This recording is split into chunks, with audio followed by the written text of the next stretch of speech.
What is up? This is Praizist here, and today I'm going to show you guys how to conquer one of the biggest challenges a graphic designer will have while creating something in their mind. So here we go, using Photoshop CC, I'll show you guys how to beat designer's block. So what I've found out after the years of using Photoshop is that everybody runs into this. A blank canvas, not really knowing what to do, and kind of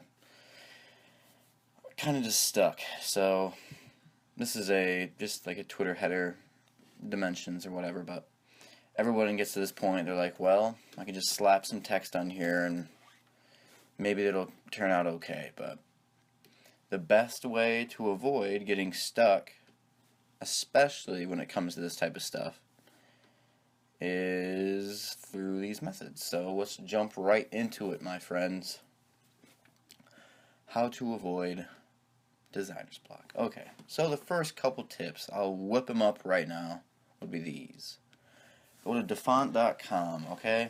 This is something that I found out would be really useful just because, I don't know, it just kind of really, it helped me a lot because like seeing like new ideas pop into my brain really helped me picture like an abstract backing or something. But go through these fonts, like the new fonts especially, just to like switch up like your old styles and come up with some new things. So you go into dafont.com and then you wait for the bad boy to load all the new fonts. And what you can do from there is you can type in your text. So let's say I'm making something for, I don't know, Mac. And let's see. And we just load it, and you guys can see that it will generate exactly what you want it to say in any of these new fonts. So this has really helped me a lot with coming up with just new ideas and styles and stuff like that. But looking at fonts, for like this, I could just see this being like some like Christmas revamp, just because like the way that it looks.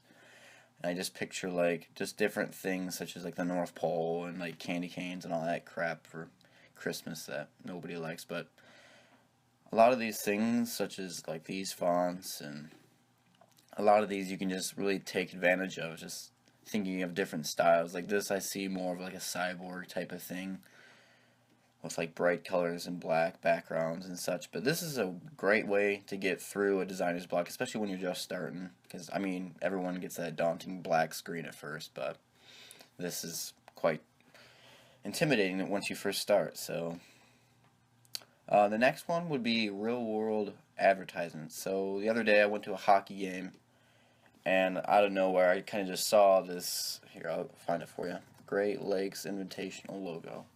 I was just walking around the thing, and I just saw like this really cool logo. Like it looks like a mascot type of thing. And this is where I got an idea. This really helped me generate an idea to do something like one of my recent thumbnails that I did for one of my friends in SoaR. I just gotta find it really quick. Right here. This right here. So this really helped me. It just helped me get ideas for making things.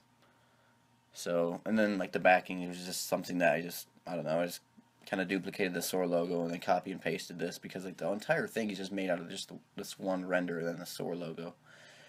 But this has like really helped me, especially when it comes to like, I mean, you're outside, you're doing stuff, you're being active. That's also another big thing, is like staying active and like healthy. Like I exercise like daily, and it has really helped me like have like a really like healthy mindset when it comes to like situations that I don't know how to like get past, and it just helps me stay like motivated to get through it and just to come up with new things to solve the problem. So that's the second tip. Third tip would be playing old video games. That's why I had this Gears of War out here. So a lot of the time you can just go on like Google or whatever search engine you use and just type in like a video game and like type in like wallpaper. Like when I use a lot of these just for like color schemes, because like some of the color schemes are really cool, like for like the grays and the blues. Like I really like that about Gears of War. It's just like the dark tones with like the bright colors like red and all that stuff. But you can get a lot of ideas for like textures and like how to like display certain things, because this is a really cool demonstration of it, especially with like the textures around like the skull and all of that. So that is also a very beneficial thing that you can do for it. So that's the other tip, and this is a really good one. This one has really helped me develop a lot more as a designer. Just searching the word abstract and searching. I just like to look through these. Like I've looked through these for hours, and just like seeing some of these stocks and how like they can correlate with some of your certain styles can really help like develop a new idea. Especially with some of these, my computer's not really loading them very well, but they're really high quality stuff. Really cool to look at, and they just, I don't know, they get your mind running. So I found like a lot of ABI stocks and people I could talk to and see if I could use their stocks for that, and it's really cool. It's just a huge display on the World Web to show you that there's so many more ideas out there that you haven't even thought of. So like doing like gradients with blocks, that's probably where that came from. And looking through this stuff, you can see where a lot of people get their inspiration. But that has also helped me pretty much a lot through the years. And one of the final things I have to say is never copy. So as you can see, like what I did here, I didn't copy this, that little logo thing.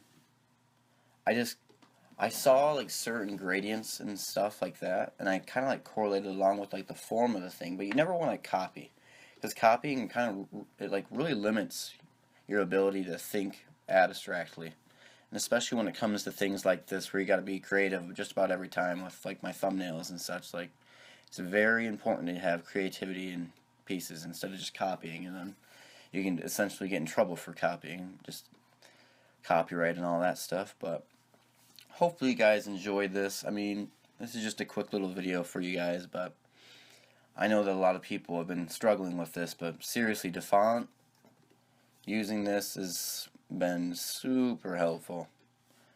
This one's been helpful.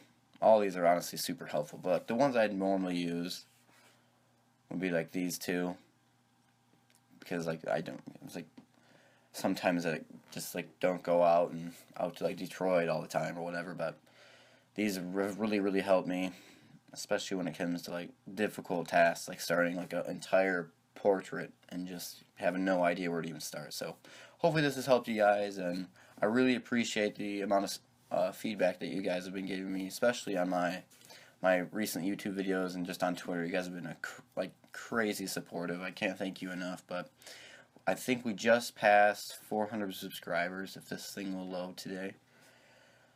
Yep, 404. Holy moly, you guys are crazy, but I really appreciate it. You guys have been blowing this stuff up, so I'll continue to make this, and I really need to get a new YouTube banner, but I will continue making this type of stuff as long as you guys enjoy it. So hopefully this has been a good tutorial for you.